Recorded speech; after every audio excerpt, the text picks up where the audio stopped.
మా ప్రతినిధి అజయ్ మనకు అందుబాటులో ఉన్నారు. సో అజయ్, మనం చూస్తూ ఉన్నాం అంటే మహిళా రిజర్వేషన్లు కావచ్చు, డీలిమిటేషన్ అంశం అనేది ఇటు కాంగ్రెస్ బీజేపీ వరుస మధ్య మనం చూసినట్లయితే మాటల యుద్ధానికి దారితీస్తున్నటువంటి పరిస్థితి ఉంది. అయితే రేవంత్ వ్యాఖ్యలకు కిషన్ రెడ్డి అదేవిధంగా బండి సంజయ్ కౌంటర్ కూడా మనం చూసాం. సో ఏ రకంగా బీజేపీ కేంద్రం తీసుకున్న ఈ డెసిషన్ కి సంబంధించి తెలంగాణలో ముందుకు వెళ్లే ఛాన్సెస్ ఉంటాయి? కేంద్ర మంత్రులు కూడా సీఎం అవగాహన రాహిత్యంతో మాట్లాడుతున్నారంటూ కూడా వాళ్ళు వ్యాఖ్యానిస్తున్నటువంటి పరిస్థితి కనబడుతుంది. 16, 17, 18 తేదీల్లో పార్లమెంట్లో బిల్ వస్తున్నటువంటి సందర్భంలో అక్కడ చర్చ సాగుతుంది. ఆ చర్చలో దేశవ్యాప్తంగా ఉన్నటువంటి పార్లమెంట్ సభ్యులు ఆ చర్చలో పాల్గొనవచ్చు. అక్కడ పూర్తి స్థాయి వివరిస్తారంటూ కూడా చెప్తున్నటువంటి పరిస్థితి కనబడుతుంది.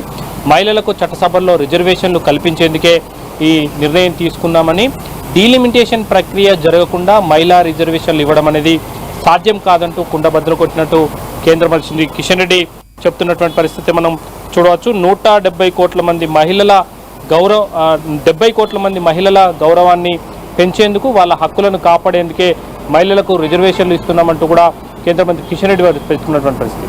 30 సంవత్సరాలు కేంద్రంలో ఏకదాటిగా పూర్తి స్థాయి మెజార్టీతో కాంగ్రెస్ ప్రభుత్వం అధికారంలో ఉన్నప్పటికీ కూడా మహిళలకు రిజర్వేషన్లు కల్పించే ప్రయత్నం ఎందుకు చేయలేదంటూ మరో కేంద్ర మంత్రి బండి సంజయ్ కాంగ్రెస్ ప్రభుత్వాన్ని, సీఎం రేవంత్ రెడ్డిని క్వశ్చన్ చేస్తున్నటువంటి పరిస్థితి కనబడుతుంది.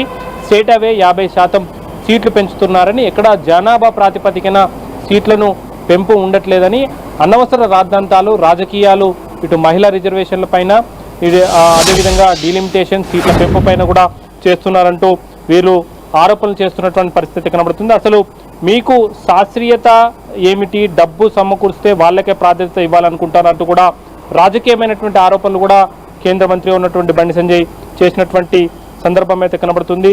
అయితే సీట్ల పెంపు ప్రక్రియ సంబంధించి ఏదైతే జీడిపి ప్రకారం చేయాలన్న ఆరోపణలు ఏవైతే ఉన్నాయో దానిపైన కూడా తీవ్రంగా ఖండించినటువంటి పరిస్థితి కనబడుతుంది. అది వితిన్ ది తెలంగాణలో తీసుకుంటే ఎకనామికల్గా వెనుకబడినటువంటి ఆదిలాబాదు, పాలమూరు జిల్లాల్లో సీట్లు పెంచాల్సిన అవసరం లేదంటవా అంటూ కూడా రివర్స్లో క్వశ్చన్ చేసినటువంటి పరిస్థితి కనబడుతుంది. హైబ్రిడ్ మోడల్ అంటే మీలాగా కాంగ్రెస్ పార్టీలో లాగా దోచుకోవడానికి దాచుకునే వాళ్ళకి మాత్రమే ప్రాధాన్యత ఇస్తారా అంటూ కూడా క్వశ్చన్ చేస్తున్నటువంటి పరిస్థితి కనబడుతుంది. ఇట్లా ఏదైతే డీలిమిటేషన్ ప్రక్రియ యూపీఏ సర్కార్ చెప్పిన విధంగా ఏపీ పునర్విభజన యాక్ట్ ప్రకారం తెలంగాణ అసెంబ్లీ సీట్లను 119 నుండి 153కు మాత్రమే పరిమితం చేయాలంటూ కూడా క్వశ్చన్ చేస్తున్నటువంటి సందర్భం అయితే కనబడుతుంది. సూత్రప్రాయకంగా మాత్రమే డీలిమిటేషన్ చేయాలా, ఆర్థిక వ్యవస్థను తీసుకొని ఏ విధంగా ఈ డీలిమిటేషన్ చేస్తారంటూ కూడా క్వశ్చన్ చేస్తున్నటువంటి సందర్భం అయితే కనబడుతుంది. కనీసం అంబేద్కర్ రాసినటువంటి రాజ్యాంగం మీద, అదేవిధంగా ఓటు హక్కు గురించి, డీలిమిటేషన్ గురించి ఏం రాశారో కూడా చదవలేని స్థితిలో సీఎం రేవంత్ రెడ్డి ఉన్నారంటూ కూడా ఇటు కేంద్ర మంత్రి అయినటువంటి బండి సంజయ్ క్వశ్చన్ చేస్తున్నటువంటి సందర్భం కనబడుతుంది. ఇట్లా డీలిమిటేషన్ ప్రక్రియకు సంబంధించి ముఖ్యమంత్రి రేవంత్ రెడ్డికి అయితే కౌంటర్లు ఇచ్చినటువంటి పరిస్థితి కనబడుతుంది.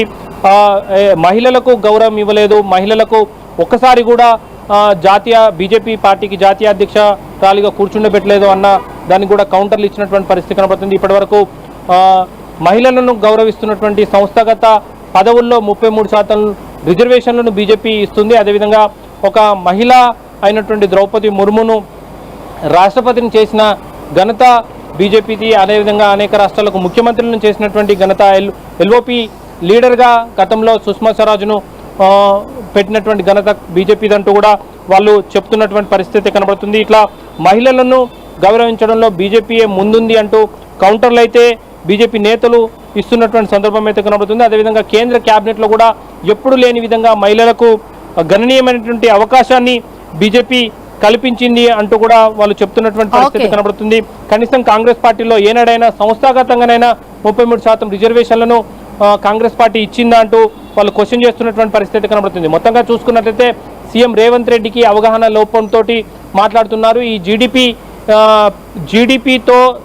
ఎక్కువ ఉన్న రాష్ట్రాలకు ఎక్కువ సీట్లు పెంచాలి, తక్కువ ఉన్న రాష్ట్రాలకు తక్కువ సీట్లు పెంచాలన్న ఏదైతే హైబ్రిడ్ మోడల్ ఉందో దీనివల్ల వెనుకబడినటువంటి ప్రాంతాల్లో ఆదిలాబాదు, పాలమూరు లాంటి ప్రాంతాలు నష్టపోతాయంటూ కూడా వాళ్ళు చెప్తున్నటువంటి పరిస్థితి కనబడుతుంది. మొత్తగా సీఎం రేవంత్ రెడ్డి అవగాహన లోపంతో మాట్లాడుతున్నారంటూ కేంద్ర మంత్రులు, బీజేపీ నేతలు, అదేవిధంగా కిషన్ రెడ్డి, బండి సంజయ్ అయితే విమర్శిస్తున్నటువంటి పరిస్థితి మనం చూడవచ్చు. రైట్ అజయ్.